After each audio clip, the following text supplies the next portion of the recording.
Assalamualaikum warahmatullahi wabarakatuh. Perkenalkan, nama saya Vita Mami Mardatila Imamah, selaku sekretaris dari Unit Dagang Brownies Salak. Sebelum ke materi, saya akan memperkenalkan anggota maupun ketua dari UD Brownies Salak. Yang pertama yaitu ada Siti Nuridayanti Rahman sebagai owner of Brownies Salak. Yang kedua ada saya sendiri yaitu Vita Mami Mardatila Imamah selaku sekretaris. Yang ketiga yaitu ada Zatra Kulo sebagai staf produksi. Yang keempat yaitu ada Eva Nurhayati sebagai staf pemasaran, dan yang kelima yaitu ada Riana sebagai staf pengadaan bahan baku. Baik, langsung saja saya serahkan kepada owner of Brownies Salak yaitu Siti Nuridayanti Rahman untuk memaparkan materinya. Kepada Siti Nuridayanti Rahman, saya persilakan. Baik, terima kasih saya sampaikan kepada Ibu Vita Mami selaku sekretaris saya. Jadi di sini saya akan menjelaskan mengenai latar belakang saya untuk mendirikan usaha Brownies Salak ini.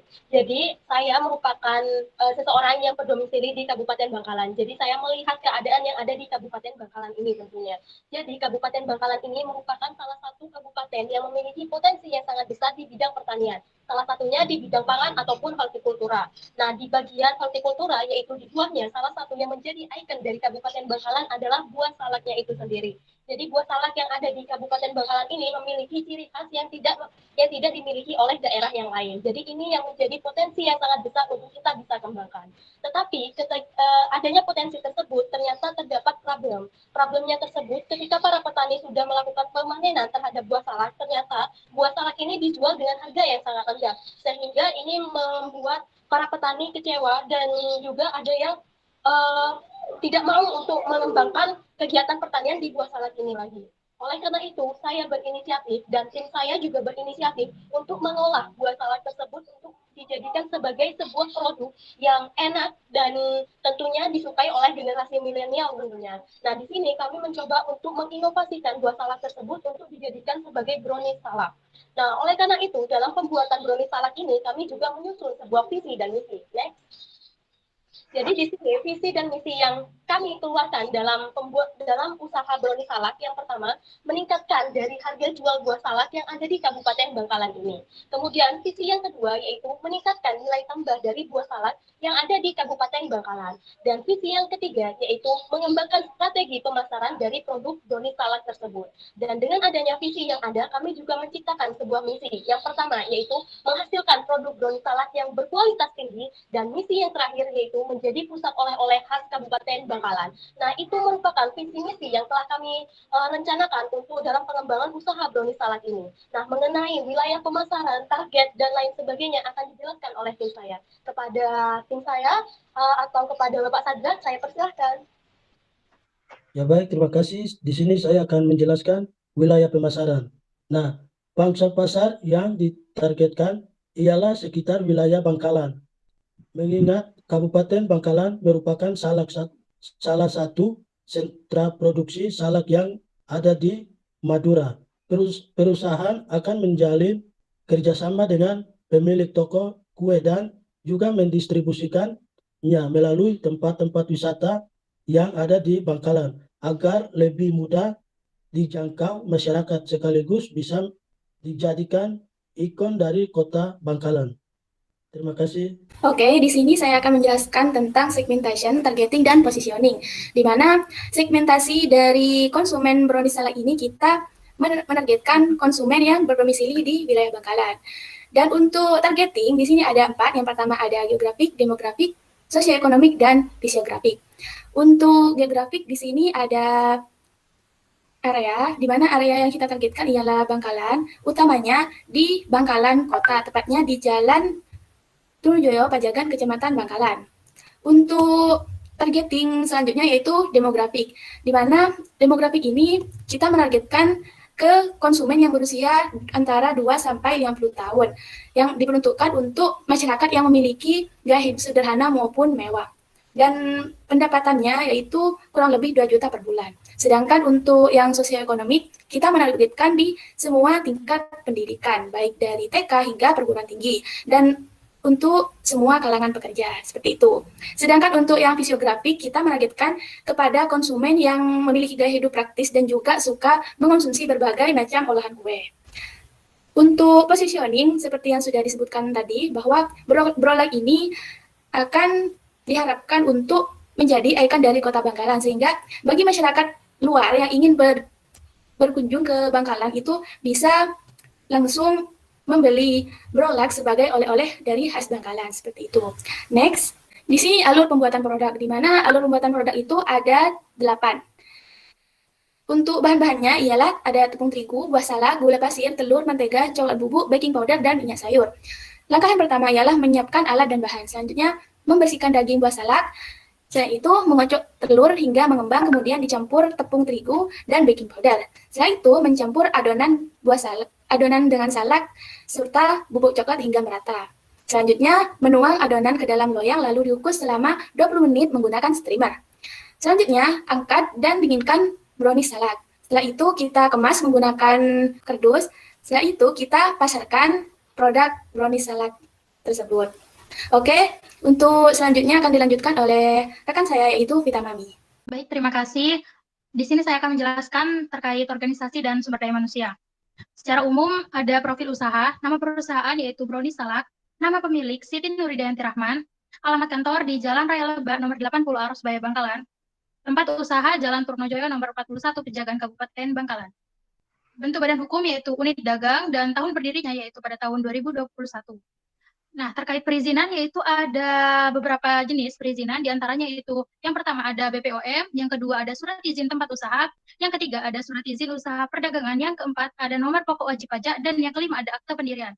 Nah, terkait biaya dalam mengurus surat perizinan itu di BPOM itu sebesar 7 juta rupiah. Nah, sedangkan di surat izin tempat usaha, surat izin usaha perdagangan, nomor pokok wajib pajak itu biayanya gratis karena sudah difasilitasi oleh pemerintah. Sedangkan akte pendirian sebesar Rp800.000. Di sini saya akan menjelaskan terkait analisis pengembangan sumber daya manusia. Nah, dalam pengembangan soft skill dari karyawan perusahaan bisa dengan memberikan pelatihan soft skill yang nantinya akan diberikan materi, misalnya mengenai kepemimpinan atau mengadakan kegiatan outbound beberapa bulan sekali. Gunanya itu untuk meningkatkan kerjasama serta melatih kemampuan dalam memimpin maupun berpikir secara cepat dan kritis. Selain itu juga dengan memberikan penghargaan kepada karyawan yang aktif maupun memperoleh prestasi khusus.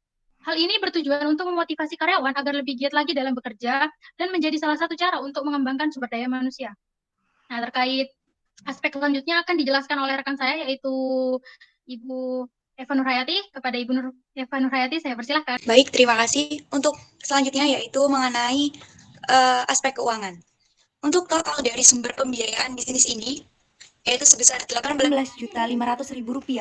Ini berasal dari investasi aset dan investasi praproduksi, di mana porsi dari investasi fixed aset yaitu sebesar 64,86% yang berasal dari modal sendiri, dan investasi praproduksi yaitu sebesar 35,14% yang berasal dari pinjaman.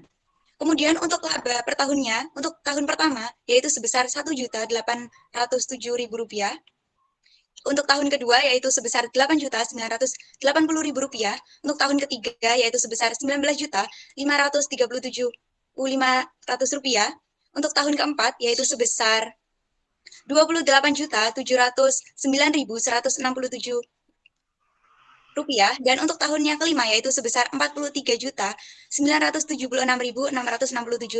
Nah, dari nilai feasibility usaha diketahui bahwa nilai NPV yaitu sebesar 6.216 yang lebih besar daripada 0, sehingga usaha ini layak atau feasible untuk dilaksanakan. Selanjutnya untuk nilai IRR atau internal rate of return yaitu sebesar 0,11 atau 11%, maka dapat disimpulkan bahwa usaha ini layak atau feasible untuk dilaksanakan karena nilai IRR-nya lebih besar daripada 10%. Untuk nilai B per C rasio, yaitu sebesar 1, yang mana nilai tersebut lebih besar daripada 0, sehingga usaha ini juga layak untuk dilaksanakan. Kemudian untuk nilai dari payback period atau PBP, diketahui bahwa sebesar 7 tahun, maka bahwa investasi yang tertanam dapat kembali dalam jangka waktu 7 tahun. Dan untuk nilai BEP per unitnya yaitu sebesar 5.481, dan dapat disimpulkan bahwa perusahaan ini dapat mencapai titik impas pada produksi ke 5.481,54. Baik, terima kasih atas pemaparan materi dari rekan-rekan saya. Nah, bagi perusahaan mitra, apakah ada yang ingin ditanyakan kepada perusahaan kami? Jika memang ada, saya persilakan. Assalamualaikum warahmatullahi wabarakatuh. Perkenalkan, nama saya Rindy Marta Kusuma dari Mitra Investasi atau Investor. Di sini saya ingin bertanya, jika saya bersedia berinvestasi di perusahaan Anda, bagaimana perusahaan Anda akan menggunakan atau memanfaatkan dana atau uang investasi yang diberikan? Terima kasih. Baik, langsung saya jawab ya. Jika perusahaan Anda berinvestasi ke perusahaan kami, tentunya perusahaan kami akan memanfaatkan uang investasi tersebut untuk dijadikan sebagai tujuan atau kebutuhan jangka panjang. Sementara untuk kebutuhan yang lain, investasi ditujukan untuk memenuhi beragam kebutuhan yang mendesak, misalnya sebagai anggaran belanja dan sebagainya. Selain itu, perusahaan kami akan meningkatkan peralatan usaha, menambah karyawan, dan juga melakukan ekspansi pada usahanya. Seperti itu.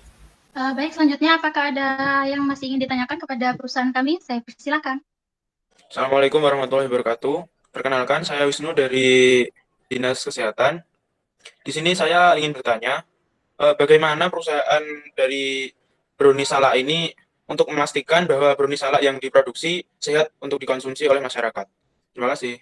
Menjawab pertanyaan dari Wisnu, nah ya brownie salak ini meski asing di lidah masyarakat, tapi brownie salak dijamin memiliki kandungan gizi vitamin C, nah serta dan fitonutrien dalam buah salak berpotensi membantu program diet.